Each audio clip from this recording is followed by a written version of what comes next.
हिंदी पत्रकारिता का उद्भव और विकास उदंत मार्तंड से लेकर आज तक की यात्रा है। यह वीडियो थोड़ा लंबा हो सकता है, पर मैं दावे के साथ कह सकता हूं कि इस वीडियो के बाद आपको हिंदी पत्रकारिता से संबंधित किसी अन्य वीडियो की आवश्यकता नहीं पड़ेगी। तो चलिए बिना किसी देरी के शुरू करते हैं। आज की हिंदी पत्रकारिता शूट बूट वाले पत्रकारों, हाई डेफिनेशन कैमरों, वीएफएक्स, ग्राफिक्स तथा अन्य उन्नत तकनीकों से युक्त होकर फिल्मी दुनिया को भी मुंह चिढ़ा रही है और यह हमारे लिए गर्व की बात है। परंतु हिंदी पत्रकारिता ने यह ऊंचाई लगभग 200 वर्षों की कठिन संघर्ष यात्रा के बाद पाई है। तो चलिए आपको ले चलते हैं हिंदी पत्रकारिता की उसी लंबी यात्रा पर। हिंदी पत्रकारिता का शुभारंभ 1826 ईस्वी में होता है, परंतु इसके पूर्व भारत में तथा विश्व भर में पत्रकारिता का विकास कैसे हुआ यह जानना भी उतना ही आवश्यक है। तो चलिए आपको लिए चलते हैं आज से हजारों वर्ष पूर्व अर्थात पौराणिक युग में। इन महाशय को तो आप जानते ही होंगे। रामायण जैसे धार्मिक धारावाहिकों में ये आपको नारायण नारायण करते हुए अक्सर दिख जाते होंगे। इनका नाम देवर्षि नारद है, जो प्राचीन काल में यहाँ की बातें वहाँ और वहाँ की बातें यहाँ करने का काम किया करते थे। अतः कुछ लोग इन्हें विश्व का पहला पत्रकार भी मानते हैं, पर कुछ लोग नारद को महज एक पौराणिक पात्र मानते हैं। अतः हम इस बहस में नहीं पड़ेंगे कि नारद जी थे या नहीं, हमें तो हिंदी पत्रकारिता का इतिहास जानना है। अतः नारद जी के प्रति पूरी श्रद्धा के साथ नारद जी का चैप्टर यहीं बंद करते हुए हम चलते हैं 59 ईसा पूर्व इटली के शहर रोम में। यहाँ हमें समाचार पत्रों का सबसे प्राचीनतम स्वरूप नजर आता है। उस समय कागज इतना सुलभ तो हुआ नहीं था, अतः दिन भर की प्रमुख घटनाओं और खबरों को पत्थरों पर उकेर कर उन्हें शहर के मुख्य चौराहों पर रख दिया जाता था, ताकि सब लोगों तक समाचार पहुंचाया जा सके। उन पत्थरों के लेखों को एक्टा ड्यूरना कहा जाता था। पता नहीं मेरा उच्चारण सही है या गलत, परंतु इस शब्द का अर्थ होता है दिन भर की घटनाएं। ये पत्थरों के लेख काम तो अखबार वाला ही कर रहे थे, परंतु इन्हें देखकर कहीं भी अखबार वाला भाव नहीं आ रहा होगा। तो अब जानना आवश्यक है कि दुनिया में पहली बार अखबार का प्रकाशन कब और कहां हुआ। परंतु अखबार के प्रकाशन के लिए दो महानतम आविष्कारों का योगदान उल्लेखनीय है। सबसे पहला है कागज, जो 201 ईसा पूर्व चीन में विकसित किया गया। कागज के आविष्कार के बाद लोग हस्तलिखित सूचना पत्रों का प्रयोग करने लगे। कुछ व्यापारी हाथ से लिखकर सूचना पत्र तैयार करते थे, जिनमें उनके उत्पादों का विवरण होता था। परंतु अभी तक दूसरा क्रांतिकारी आविष्कार होना बाकी था, जिसे मुद्रण की मशीन अर्थात टाइपिंग मशीन कहा जाता है। इसका आविष्कार 1439 ईस्वी में जर्मनी के जोन्स गुटेनबर्ग ने किया। वैसे तो यह आज की टाइपिंग मशीन से बिल्कुल अलग तथा बहुत बड़ा था, परंतु इसके आने के बाद छपाई का काम शुरू हो गया और संचार के क्षेत्र में बहुत बड़ी क्रांति आई। पर ऐसा नहीं है कि इस मशीन के आते ही अखबार छपने लगे। हाँ, कुछ पुस्तकों का प्रकाशन हुआ, बाइबल जैसे धर्म ग्रंथों की छपाई हुई, पर इस मशीन के आने के 150 वर्षों तक भी समाचार पत्रों का नामो निशान नहीं था। फिर 1605 ईस्वी में यूरोप के स्ट्रासबर्ग शहर में एक कैरोलस नाम के व्यापारी ने इस छपाई की मशीन को खरीद लिया और अपने हस्तलिखित सूचना पत्र को पहली बार मुद्रित रूप दिया और इस पत्र का नाम रखा रिलेशन। आज अधिकांश विद्वान इसी को दुनिया का प्रथम प्रकाशित समाचार पत्र मानते हैं। इसके पश्चात विश्व के विभिन्न देशों में समाचार पत्रों के प्रकाशन की प्रक्रिया शुरू हो गई। भारत में पहला छापाखाना 1556 ईस्वी में पुर्तगालियों द्वारा गोवा में खोला गया। इसका उद्देश्य मिशनरियों के प्रचार प्रसार हेतु पुस्तकों का प्रकाशन था, पर भारत का पहला अखबार जिसमें स्वतंत्र विचार प्रकाशित होते थे वह 29 जनवरी 1780 ईस्वी में कलकत्ता से प्रकाशित हुआ। इसका प्रकाशन एक अंग्रेज जेम्स अगस्टस हिक्की के द्वारा किया गया। इसे हिक्कीज गजट, बंगाल गजट तथा कलकत्ता जनरल एडवर्टाइजर के नाम से भी जाना जाता है। हालांकि यह अखबार ज्यादा दिन तक नहीं चल पाया, क्योंकि इस अखबार में हिक्की ने ईस्ट इंडिया कंपनी के भ्रष्टाचार का पर्दाफाश करना शुरू कर दिया था। अतः अंग्रेजी हुकूमत ने इस पर कई आरोप लगाते हुए मुकदमा दायर किया। अंततः मुकदमे और भारी जुर्माने से तंग आकर 23 मार्च 1782 ईस्वी को हिक्की ने इस अखबार का प्रकाशन बंद कर दिया। परंतु हिक्की महोदय ने भारत में पत्रकारिता की नींव रख दी थी और इसके बाद कई अखबारों का प्रकाशन शुरू हो गया। पर अभी तक भारतीय भाषाओं में किसी अखबार का शुभारंभ नहीं हुआ था। पहली बार किसी भारतीय भाषा में समाचार पत्र निकालने का श्रेय राजा राम मोहन राय को जाता है। उन्होंने 1819 ईस्वी में बंगला भाषा में संवाद कौमुदी नामक साप्ताहिक अखबार निकालकर भारतीय पत्रकारिता को नई दिशा देने का काम किया। इसके बाद 1822 ईस्वी में गुजराती भाषा में मुंबई समाचार नामक साप्ताहिक अखबार का प्रकाशन शुरू हो गया, जो बाद में दैनिक पत्र के रूप में प्रकाशित होने लगा। इस पत्र की विशेषता यह है कि यह आज भारत ही नहीं एशिया का भी सबसे पुराना पत्र है जो आज तक प्रकाशित हो रहा है। 1822 में ही राजा राम मोहन राय ने फारसी का एक पत्र मिरात उल अखबार का प्रकाशन शुरू किया था, लेकिन अभी तक हिंदी पत्रकारिता का सूर्योदय नहीं हुआ था। 30 मई 1826 को पहली बार हिंदी पत्रकारिता का उदय उदंत मार्तंड के नाम से हुआ। उदंत मार्तंड का अर्थ होता है उगता हुआ सूर्य, और इस समाचार पत्र का प्रकाशन करने वाले महान पत्रकार का नाम था पंडित जुगल किशोर शुक्ल। कानपुर के निवासी जुगल किशोर शुक्ल जी ने इस साप्ताहिक पत्र का प्रकाशन कलकत्ते से प्रारंभ किया था। 30 मई को इस समाचार पत्र के प्रकाशन के कारण इस दिन को राष्ट्रीय पत्रकारिता दिवस के रूप में भी मनाया जाता है। दुर्भाग्यवश यह पत्र बहुत दिनों तक नहीं टिक सका तथा आर्थिक कारणों से मात्र 79 अंकों के प्रकाशन के बाद दिसंबर 1929 ईस्वी में इसे बंद करना पड़ा, पर इसके साथ ही हिंदी पत्रकारिता का शुभारंभ हो गया। हिंदी पत्रकारिता बहुत जल्द 200 वर्ष पूरे करने वाली है और इस लंबी यात्रा में सैकड़ों मासिक, पाक्षिक, साप्ताहिक तथा दैनिक पत्र पत्रिकाओं का प्रकाशन हो चुका है। अतः हिंदी पत्रकारिता के इतिहास को गहराई से समझने के लिए हम इस वीडियो को 6 भागों में बांटेंगे। जिस प्रकार हिंदी साहित्य के इतिहास में आधुनिक काल का विभाजन किया गया है, कुछ उसी प्रकार हम हिंदी पत्रकारिता के इतिहास का भी विभाजन करेंगे। पहला भाग है भारतेंदु पूर्व पत्रकारिता, दूसरा भाग है भारतेंदु युगीन पत्रकारिता, तीसरा द्विवेदी युगीन पत्रकारिता, चौथा छायावाद युगीन पत्रकारिता, पांचवा छायावादोत्तर पत्रकारिता तथा छठा और अंतिम भाग है समकालीन पत्रकारिता। तो आइए भारतेंदु पूर्व पत्रकारिता से शुरू करते हैं। भारतेंदु पूर्व पत्रकारिता का समय 1826 ईस्वी से 1867 ईस्वी तक माना जाता है, अर्थात उदंत मार्तंड से लेकर कविवचन सुधा के पहले तक। इस युग में उदंत मार्तंड के बाद 1829 ईस्वी में बंगदूत का प्रकाशन हुआ। राजा राम मोहन राय द्वारा प्रकाशित यह साप्ताहिक पत्रिका हिंदी के अलावा अंग्रेजी, फारसी तथा बंगला में भी प्रकाशित होती थी। इसके बाद 1834 ईस्वी में कलकत्ता से ही प्रजामित्र नामक साप्ताहिक अखबार प्रकाशित हुआ। इस युग का एक और महत्वपूर्ण पत्र था बनारस अखबार। जैसा कि नाम से ही स्पष्ट है कि इसका प्रकाशन बनारस अर्थात काशी से होता था। इस पत्र का प्रकाशन 1845 ईस्वी में राजा शिवप्रसाद सितारे हिंद ने शुरू किया था। इसकी भाषा उर्दू मिश्रित हिंदी थी।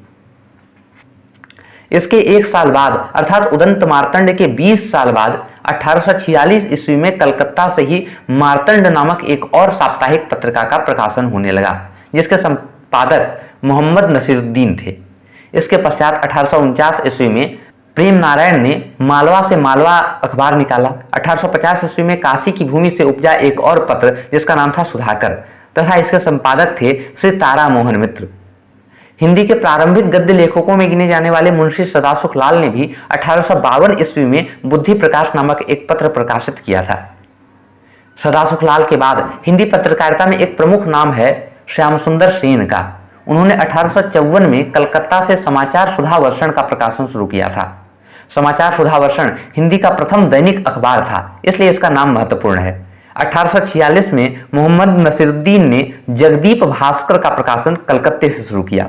इसके बाद 1855 में राजा लक्ष्मण सिंह द्वारा निकाला गया समाचार पत्र प्रजा हितैषी भी बहुत महत्वपूर्ण है। इसका प्रकाशन आगरे से होता था। 1863 ईस्वी में आगरे से ही एक लोकमित्र नामक अखबार भी ईसाई मिशनरियों द्वारा प्रकाशित किया जाता था।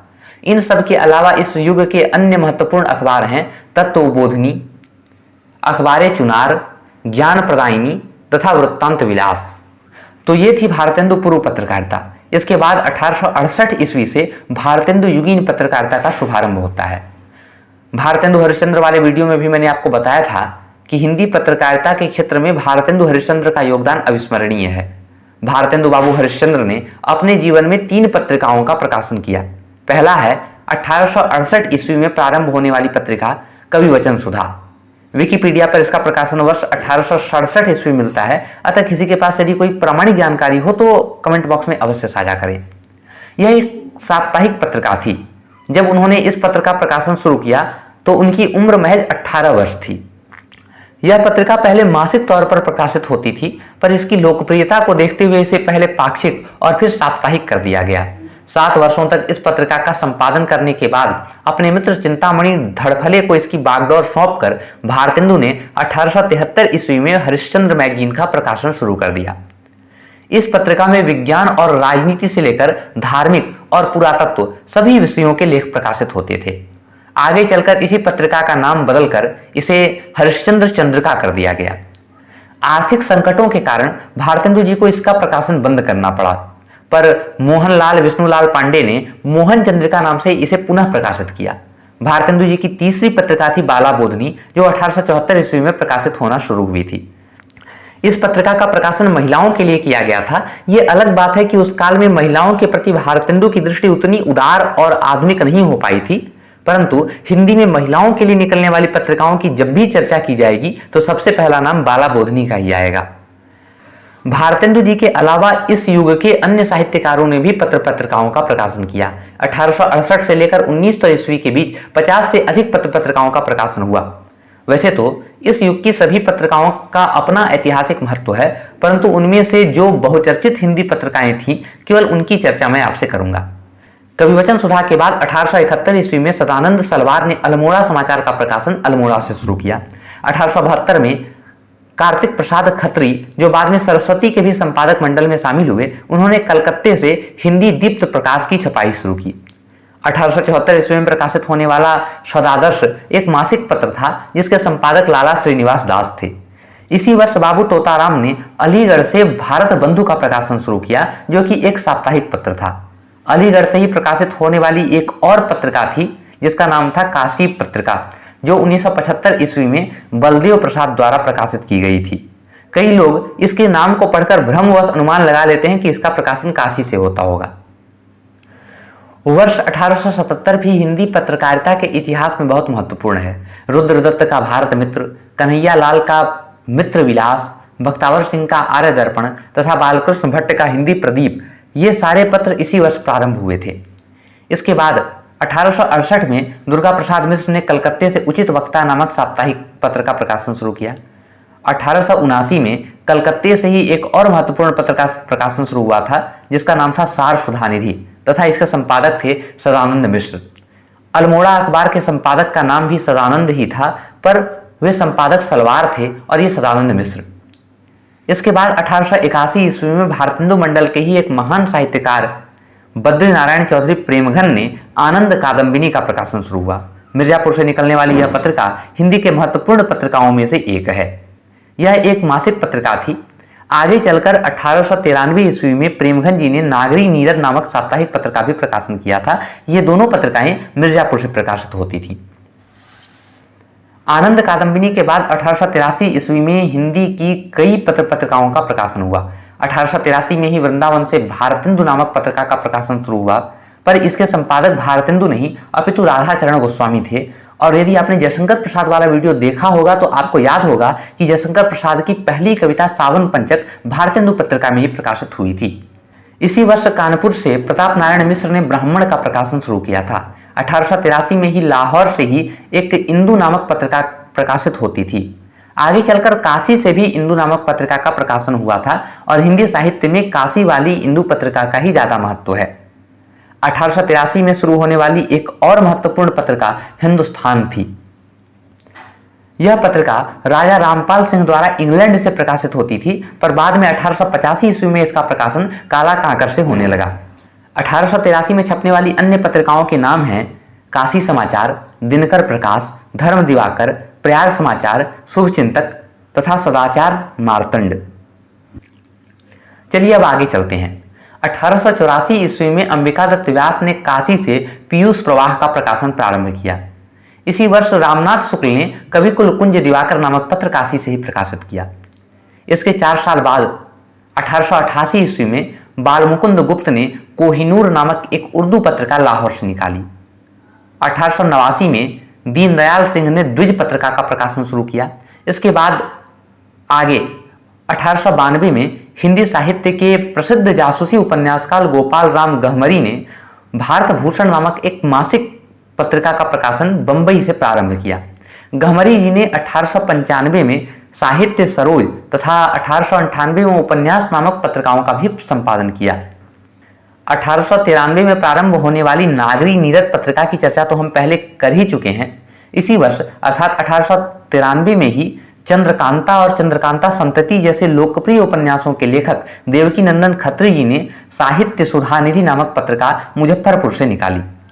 इस युग की सर्वाधिक महत्वपूर्ण पत्रिका नागरी प्रचारणी पत्रिका है, जिसकी नींव 1896 ईस्वी में रखी गई थी। इसके प्रारंभिक संपादकों में राधा कृष्ण दास, पंडित सुधाकर द्विवेदी, कालिदास और राधा कृष्ण दास थे। आगे चलकर आचार्य रामचंद्र शुक्ल, रामचंद्र वर्मा, गौरी शंकर हीराचंद ओझा तथा चंद्रधर शर्मा गुलेरी जैसे विद्वानों ने भी इसका संपादन किया। यह एक शोध पत्रिका थी जिसके द्वारा अनेक कवि, लेखक तथा ग्रंथ प्रकाश में आए। आगे चलकर इंडियन प्रेस इलाहाबाद के संस्थापक चिंतामणि घोष ने इसी पत्रिका के सम्मुख एक सचित्र मासिक पत्रिका के प्रकाशन का प्रस्ताव रखा।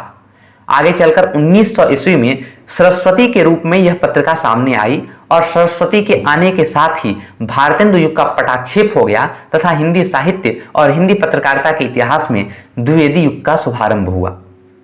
जैसा कि मैंने अभी आपको बताया कि द्विवेदी युगीन पत्रकारिता का प्रारंभ सरस्वती पत्रिका से हुआ। चिंतामणि घोष के सुझाव पर नागरी प्रचारणी सभा ने सरस्वती नामक पत्रिका निकाली, जिसके संपादकों की घोषणा 14 अक्टूबर 1899 ईस्वी को कर दी गई। इसके प्रारंभिक संपादक मंडल में 5 दिग्गज विद्वान शामिल थे। पहले जगन्नाथ दास रत्नाकर, दूसरे बाबू श्याम सुंदर दास, तीसरे राधा कृष्ण दास, चौथे किशोरी लाल गोस्वामी तथा 5वें कार्तिक प्रसाद खत्री। 1 जनवरी 1900 ईस्वी से इस पत्रिका का प्रकाशन प्रारंभ हुआ तथा यहीं से हिंदी साहित्य के नए युग का भी उद्घाटन हो गया। जनवरी 1903 से 1920 तक सरस्वती पत्रिका की बागडोर आचार्य महावीर प्रसाद द्विवेदी के हाथों में रही और उनके कुशल संपादन में पत्रिका ने उत्तरोत्तर वृद्धि की। उस काल में सरस्वती में प्रकाशित होना किसी भी साहित्यकार के लिए बहुत गौरव की बात हुआ करती थी।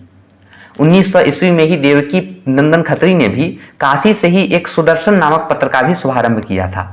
इसी वर्ष छत्तीसगढ़ के बिलासपुर से माधव प्रसाद सप्रे ने छत्तीसगढ़ मित्र नामक पत्रिका का प्रकाशन किया। इसी पत्रिका में अप्रैल 1901 ईस्वी में हिंदी की पहली मौलिक कहानी एक टोकरी भर मिट्टी प्रकाशित हुई थी। चंद्रधर शर्मा गुलेरी, जो कि नागरी प्रचारणी पत्रिका के भी संपादक रह चुके थे, उन्होंने 1902 ईस्वी में जयपुर से समालोचक नामक पत्र निकाला। वैसे आगे चलकर इसी नाम का एक और पत्र आने वाला है, अतः ध्यान में रखिएगा। इसके बाद अभ्युदय का भी उदय हिंदी पत्रकारिता के इतिहास की एक बहुत महत्वपूर्ण घटना है। इसका शुभारंभ 1907 ईस्वी में मदन मोहन मालवीय ने प्रयाग से किया था। इसी वर्ष अंबिका प्रसाद वाजपेयी ने कलकत्ते से नृसिंह की छपाई शुरू की थी तथा इसके बाद इसी नाम के एक और पत्रकार हुए जिनका पूरा नाम था अंबिका प्रसाद गुप्त। इन्होंने 1909 ईस्वी में काशी से एक पत्रिका निकाली थी जो हिंदी साहित्य के विकास में महत्वपूर्ण कड़ी निभाती है। इसी पत्रिका में महाकवि जयशंकर प्रसाद की अधिकांश कहानियां प्रकाशित होती थीं। अब आपने अनुमान लगा ही लिया होगा कि मैं इंदु पत्रिका की बात कर रहा हूं। इसी वर्ष अर्थात 1909 ईस्वी में निकलने वाली अन्य पत्रिकाएं थीं सुंदरलाल की कर्मयोगी, धीरेन्द्र वर्मा तथा वियोगी हरि के सह संपादन में सम्मेलन पत्रिका, जो कि एक शोध पत्रिका थी, तथा कृष्णकांत मालवीय ने प्रयाग से ही मर्यादा नामक पत्रिका निकाली थी। यह एक राजनीतिक पत्रिका थी। इसके बाद की बहुचर्चित पत्रिकाओं में नाम आता है प्रताप का। कानपुर से निकलने वाली इस पत्रिका के संपादक भारत के महान पत्रकार गणेश शंकर विद्यार्थी थे। इस पत्रिका के मुख्य पृष्ठ पर गुप्त जी की एक पंक्ति छपी होती थी, जिसको न निज गौरव तथा निज देश का सम्मान है, वह नर नहीं नर पशु निरा है और मृतक समान है। इसी के साथ खंडवा से कालूराम गंगराडे ने प्रभा नामक पत्रिका निकाली थी। आगे चलकर माखनलाल चतुर्वेदी तथा बालकृष्ण शर्मा नवीन ने भी इसका संपादन किया। इस पत्रिका में ही निराला की पहली कविता मातृभूमि की वंदना प्रकाशित हुई थी तथा इसी में भावों की भिड़ंत नामक लेख भी प्रकाशित हुआ, जिसमें यह सिद्ध किया गया कि निराला की बहुत सी कविताएं रविंद्रनाथ ठाकुर की कविताओं की नकल है।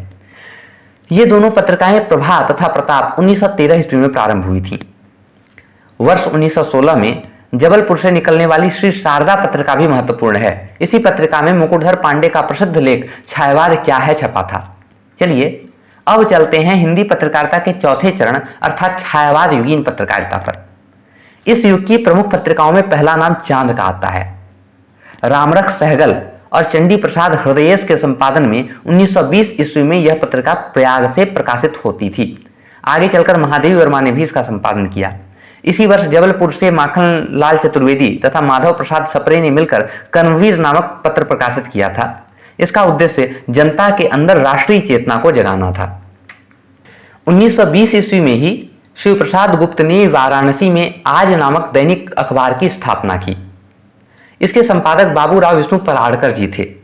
1921 ईस्वी में अहमदाबाद से महात्मा गांधी ने हिंदी नवजीवन नामक एक साप्ताहिक पत्रिका प्रारंभ की।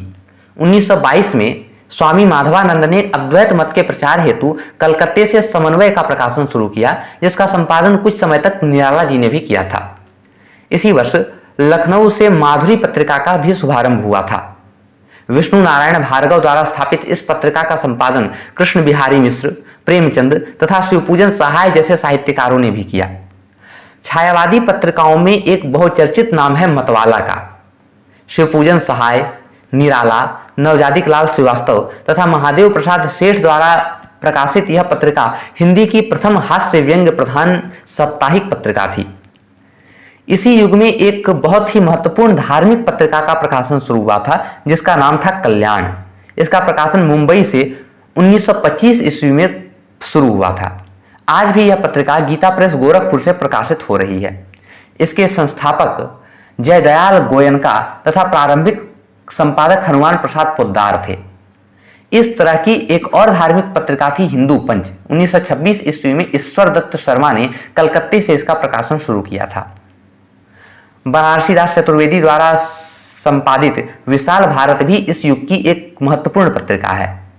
इसकी शुरुआत 1928 ईस्वी में हुई थी तथा कुछ समय तक अज्ञे जी ने भी इसका संपादन किया था। प्रेमचंद लखनऊ से माधुरी का संपादन कर ही रहे थे, साथ ही उन्होंने बनारस से हंस पत्रिका का भी प्रकाशन प्रारंभ कर दिया था। यह एक मासिक पत्रिका थी जो 1930 ईस्वी में प्रारंभ हुई थी। 1932 में शिवपूजन सहाय ने बनारस से ही जागरण नामक पत्र प्रकाशित किया था। आगे चलकर प्रेमचंद भी इससे जुड़ गए तथा यह पत्र छायावाद का घोर समर्थक पत्र माना जाता है। 1933 ईस्वी में नंद दुलारे वाजपेयी ने भारत नामक पत्रिका निकाली थी।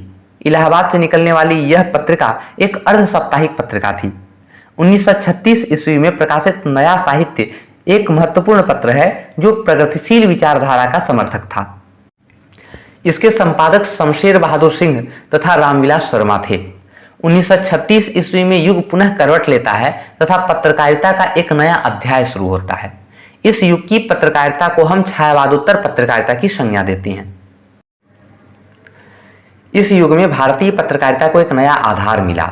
अभी तक भारत में बस मुद्रित माध्यमों में ही समाचार का संप्रेषण होता आया था, पर 1936 में इंपीरियल रेडियो ऑफ इंडिया की स्थापना हुई, जिसे हम आज ऑल इंडिया रेडियो या फिर आकाशवाणी के नाम से जानते हैं।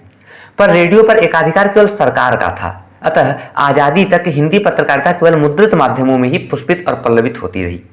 छायावादोत्तर युग की पहली महत्वपूर्ण पत्रिका साहित्य संदेश है, जो 1937 ईस्वी में बाबू गुलाब राय द्वारा आगरा से प्रकाशित की जाती थी। 1938 में सुमित्रानंदन पंत ने काला कांकर से रूपाभ का प्रकाशन शुरू किया था। 1946 में शिवपूजन सहाय तथा रामवृक्ष वेणीपुरी ने मिलकर पटना से हिमालय नामक पत्रिका शुरू की थी। आगे 1947 में पटना से ही ज्योत्सना नामक पत्रिका निकलती थी, जिसके संपादक नलिन विलोचन शर्मा थे। इसी साल इलाहाबाद से अज्ञे ने प्रतीक नामक द्वैमासिक पत्रिका का भी प्रकाशन शुरू किया था। इस युग की सर्वाधिक लोकप्रिय पत्रिका धर्मयुग थी। इसका प्रकाशन 1950 ईस्वी में बंबई से शुरू हुआ था, जिसके प्रारंभिक संपादक इलाचंद्र जोशी थे, परंतु इसने सर्वाधिक उन्नति धर्मवीर भारती के संपादन में की। 2 अक्टूबर 1950 को दिल्ली से साप्ताहिक हिंदुस्तान का प्रकाशन शुरू हुआ था। इसके प्रथम संपादक मुकुट बिहारी वर्मा थे। बाद में बांके बिहारी भटनागर, मनोहर श्याम जोशी, श्रीमती शीला झुंझुनवाला, मृणाल पांडे जैसे महान साहित्यकारों ने भी इसका संपादन किया। 1950 में शिवदान सिंह चौहान ने आलोचना नामक त्रैमासिक पत्रिका दिल्ली से निकाली। 1953 में जबलपुर से वसुधा पत्रिका निकलती थी, जिसके संपादक राजेश्वर प्रसाद गुरु तथा महान व्यंग्यकार हरिशंकर परसाई थे। इस युग की अन्य महत्वपूर्ण पत्रिकाएं इस प्रकार हैं: लक्ष्मीकांत वर्मा द्वारा संपादित नए पत्ते, जगदीश गुप्त की नई कविता, कन्हैयालाल मिश्र प्रभाकर का ज्ञानोदय, धर्मवीर भारती का निकष, नरेश मेहता की कृति तथा रामविलास शर्मा की समालोचना।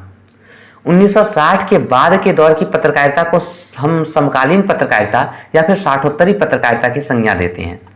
इस युग में आने के बाद पत्रकारिता की दुनिया में बहुत परिवर्तन आए। 1936 में स्थापित आकाशवाणी के द्वारा पत्रकारिता का नया रूप विकसित हो ही रहा था, साथ ही एक और अद्भुत वैज्ञानिक आविष्कार ने पत्रकारिता के क्षेत्र में नई क्रांति ला दी। इस आविष्कार को हम टेलीविजन या दूरदर्शन के नाम से जानते हैं। 15 सितंबर 1959 को दिल्ली में टेलीविजन का पहली बार प्रायोगिक प्रसारण हुआ, पर टेलीविजन का दैनिक प्रसारण 1965 से शुरू हुआ। हम टेलीविजन के विकास की बात करेंगे, पर उसके पहले इस युग की अन्य महत्वपूर्ण पत्रिकाओं की बात कर लेते हैं। 1960 ईस्वी में ज्ञानरंजन ने जबलपुर से पहल नामक पत्रिका निकाली थी। 1960 में ही सारिका का भी प्रकाशन शुरू हुआ था, जो कि एक बेहद लोकप्रिय साहित्यिक पत्रिका थी। रतनलाल जोशी, मोहन राकेश तथा कमलेश्वर जैसे साहित्यकारों ने इसके संपादन में अपना योगदान दिया था। 1963 में इलाहाबाद से क ख ग का प्रकाशन होने लगा था। इसके संपादक रघुवंश थे। 1965 में प्रकाशित दिनमान भी एक बहुत लोकप्रिय पत्र था। इसके संपादक अज्ञेय थे तथा बाद में रघुवीर सहाय ने भी इसका संपादन किया था। 1968 में पटना से समीक्षा नामक एक त्रैमासिक पत्रिका निकली, जिसका प्रकाशन देवेंद्र नाथ शर्मा तथा गोपाल राय के द्वारा किया गया। 1972 में मार्कंडेय की कथा पत्रिका आई। 74 में प्रभाष जोशी ने प्रजानीति निकाली। इसी साल पूर्वाग्रह का भी प्रकाशन शुरू हुआ, जिसके संपादक अशोक वाजपेयी थे। 1976 में ज्ञानी तथा प्रभाकर श्रोत्री के संपादन में साक्षात्कार आया। 1986 में राजेंद्र यादव ने दिल्ली से हंस पत्रिका का पुनः प्रकाशन प्रारंभ किया। 1990 का दशक आते आते हिंदी पत्रकारिता बहुत विकसित हो चुकी थी। मैंने आपको बताया कि 1936 में आकाशवाणी तथा 1959 में टेलीविजन का आगमन हो चुका था, पर अभी तक दोनों सरकार के ही अधीन थे। उस समय टीवी में एकमात्र चैनल हुआ करता था, जिसका नाम था टेलीविजन इंडिया। 1975 में इसका नामकरण दूरदर्शन कर दिया गया। धीरे धीरे टीवी की लोकप्रियता बढ़ी और 1992 में भारत को पहला निजी टीवी चैनल मिला, जिसका नाम था जी टीवी। यह एक मनोरंजन प्रधान चैनल था, पर धीरे धीरे और भी कई निजी चैनल स्थापित होते गए तथा कई प्राइवेट न्यूज चैनलों की भी स्थापना हुई, जिनके द्वारा समाचार एवं पत्रकारिता के क्षेत्र में लोकतंत्रात्मकता आई। कुछ प्राइवेट न्यूज चैनलों की बात करें, उसके पूर्व वर्तमान युग की कुछ पत्र पत्रिकाओं की भी चर्चा कर लेते हैं। 1995 में प्रभाकर श्रोत्री का वागर्थ आया। 1999 में अखिलेश का तद्भव, नंद किशोर नवल की कसौटी तथा अशोक मिश्र का बहुवचन प्रकाशित हुआ। सन 2000 में परख कथाक्रम, सन 2001 में संधान पुस्तक वार्ता, 2003 में ज्ञानोदय, 2004 में प्रवासी संसार, 2007 में वाक, 2008 में पाखी जैसी कई पत्रिकाएं प्रकाशित हुई और आज भी हो रही हैं। भारत के कुछ प्रमुख दैनिक हिंदी समाचार पत्र जो वर्तमान समय में लोगों के बीच काफ़ी लोकप्रिय हैं, उनमें हिंदुस्तान, नई दुनिया, नवभारत टाइम्स, पांचजन्य, आज, प्रभात खबर, अमर उजाला, दैनिक जागरण, जनसत्ता, पंजाब केसरी, दैनिक भास्कर, देशबंधु, रांची एक्सप्रेस, राजस्थान पत्रिका तथा उगता भारत जैसे नाम प्रमुख हैं। इधर रेडियो की बात करें तो 1993 तक इस पर सिर्फ सरकार का ही एकाधिकार था। 2001 में निजी रेडियो स्टेशनों का दौर शुरू हुआ। आज तो red FM, big FM, radio मिर्ची जैसे कई रेडियो स्टेशन आ चुके हैं जो अपना काम बखूबी कर रहे हैं। इसके साथ ही 15 अगस्त 1995 में जब भारत की आम जनता तक इंटरनेट की पहुंच हुई और 2004-05 आते आते यह बहुत लोकप्रिय होने लगा। धीरे धीरे कई भारतीय मीडिया चैनल तथा अखबार समूहों ने ऑनलाइन माध्यमों में अपनी सामग्री प्रस्तुत करना प्रारंभ कर दिया। पहले तो New York times, Washington post, CNN और BBC जैसे बड़े मीडिया घरानों का ही इंटरनेट पर वर्चस्व था, पर धीरे धीरे इंडिया टुडे, हिंदुस्तान टाइम्स, जी न्यूज, दैनिक जागरण, प्रभात खबर जैसे समूहों ने भी इंटरनेट पत्रकारिता में अपना परचम लहराया। 2004 में फेसबुक तथा 2005 में यूट्यूब ने आकर तो हर व्यक्ति को ही मानो पत्रकार बना दिया। टेलीविजन पत्रकारिता की बात करें तो Aaj Tak Zee news, ETV, DD news, India TV, NDTV, news 24, Sahara Samay, ABP news, India news, P7 news, Tez TV तथा न्यूज नेशन जैसे चैनल हिंदी पत्रकारिता को समृद्ध करने में अपना योगदान दे रहे हैं। इसके साथ ही वर्तमान समय की पत्रकारिता में विचारधाराओं का द्वंद्व तथा अफवाहों के फैलने की गति भी बहुत तेज हुई है। कुछ मीडिया घराने सरकार के हाथों की कठपुतली बनते हुए नजर आ रहे हैं, तो कुछ पूर्वाग्रहों और पक्षपातों से ग्रसित होकर जनता को दिग्भ्रमित भी कर रहे हैं।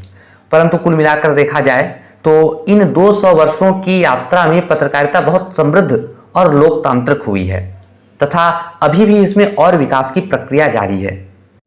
मुझे पता है कि एक वीडियो में 200 वर्षों की यात्रा को संकलित करने में कुछ न कुछ तो छूट ही जाएगा। आने वाले वीडियोज में हिंदी पत्रकारिता के अलग अलग पहलुओं पर और विस्तार से चर्चा की जाएगी। तब तक के लिए आप दाईं वाली प्लेलिस्ट पर जाकर पत्रकारिता के और भी वीडियोज देख सकते हैं। इसके साथ ही अपनी सलाह, सुझाव, शिकायत तथा स्नेह कमेंट बॉक्स के माध्यम से जरूर प्रेषित करें। इतना लंबा वीडियो इतने धैर्य से देखने के लिए आपका बहुत बहुत धन्यवाद।